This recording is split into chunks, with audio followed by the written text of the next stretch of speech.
Okay, everybody. So in this video here, we're going to take a look at another example of factoring.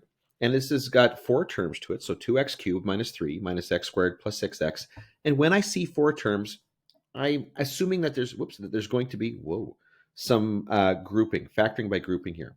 So to do that, what I'm going to do is I'm going to group together the first two terms, 2x cubed minus 3.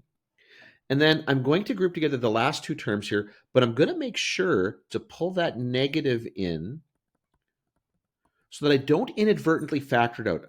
Every time I put the parentheses around those terms here, I want to make sure there's an addition in between. Okay, until I get really comfortable with this, I want to make sure there's an addition in between, so I don't inadvertently factor out a negative incorrectly out of a term here. Now, I'm going to look at what's common to these two terms here, and the answer is nothing. Now, that doesn't actually mean it's necessarily a dead end with some of these problems, because sometimes you'll see that you'll end up seeing this term pop out later on here. So what's common to the other two terms? Well, I'm going to take out a negative x, and that is going to leave me with x minus 6. Well, okay, well now I can tell right now, okay, that these two are not the same. So this didn't work. Now, what that tells me, though, is not necessarily that grouping is incorrect here. It's maybe that my terms here aren't in an order that is helpful to this for me to factor here. So what I'm going to do is I'm going to rearrange these things a little bit. I'm going to move that x squared forward, and I'm going to take that 3 back to the end here, which is probably what that should have looked like to begin with anyway.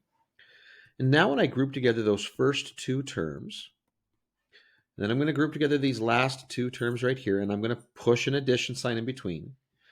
Now when I look at these first two terms and I see what's common, I'm going to get, I'm going to get an x squared, and that is going to leave me with a 2x minus 1.